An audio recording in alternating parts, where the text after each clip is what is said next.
बहू हो, बहू की तरह रहो, समझी? मैं अपनी माँ के खिलाफ एक शब्द भी नहीं सुन सकता। इस घर में रहना है तो मेरी माँ के सामने मुंह बंद कर रहा करो। किशोर ने अपनी पत्नी दुर्गा से कहा। अब तो दुर्गा को आदत से हो गई थी अपने पति से यह सब सुनने की। दुर्गा की सास सरिता जी रोज ठीक शाम 4 बजे शाम की चाय लेती, लेकिन आज दुर्गा को शरीर में कमजोरी से महसूस हो रही थी, इसलिए 4 के 4:30 हो गए।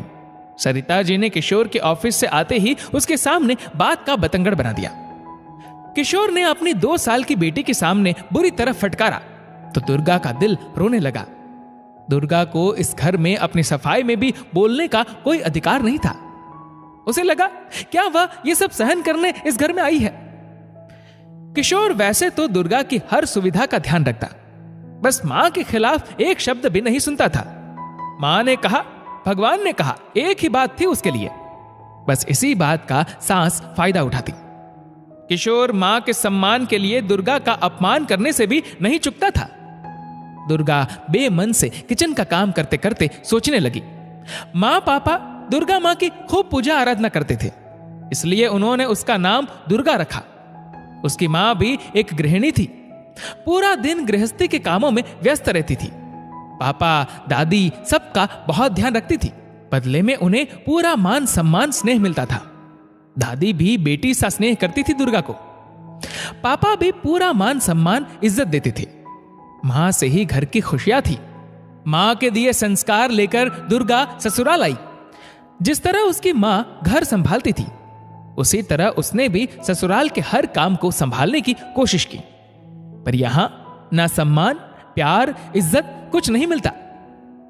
इतना काम करने के बाद भी सास और ननद कोई ना कोई कमी निकाल ही लेती। डाइनिंग टेबल पर लगा खाना भी सास और ननद अपने हाथ से नहीं लेती। जब दुर्गा खाने के सारे व्यंजन उनकी थाली में परोसती, तभी सास और ननद खाना खाने आती। घर में एक बेटी होने के बाद भी पराई बेटी का दर्द सासुमां समझती नहीं थी। पति पत्नी के बीच प्रेम ना हो जाए और सासुमां की अहमियत बेटी की नजर में कम ना हो जाए, इसलिए सासुमां छोटी छोटी बातों पर दुर्गा को इतना डांटती मानो उसने कोई पाप कर दिया हो। एक सुबह साफ सफाई के बाद दुर्गा ने सबके लिए चाय नाश्ते की व्यवस्था की। 2 साल की बेटी उठकर रोने लगी तो दुर्गा उसे वापस सुलाने कमरे में चली गई। भाभी, मेरी कॉफी कहाँ है? हम डाइनिंग टेबल पर आ गए हैं, चाय नाश्ता नहीं मिलेगा क्या? सास ननद गुस्से से मुंह बनाकर बोली। जी, मिनी बहुत रो रही है, मैंने चाय नाश्ता बना दिया है, प्लीज आप ले लीजिए। दुर्गा बोली।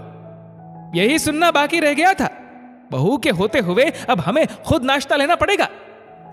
तुम्हारी हिम्मत कैसे हुई मां को ऐसा जवाब देने की? किशोर गुस्से में बोला। आज दुर्गा की सहन शक्ति जवाब दे गई थी। उसने बेटी को गोद में लिया और चिल्लाई, एक मां होकर भी आप मां की ममता को नहीं समझ सकती। अपने पति की ओर देखते हुए कहा, रोती बच्ची को आप नहीं संभाल सकते?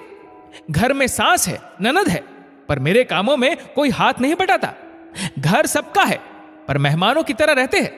22 साल की ननद अपने लिए कॉफी तक खुद नहीं बना सकती, अपने हाथ से खाना नहीं ले सकती।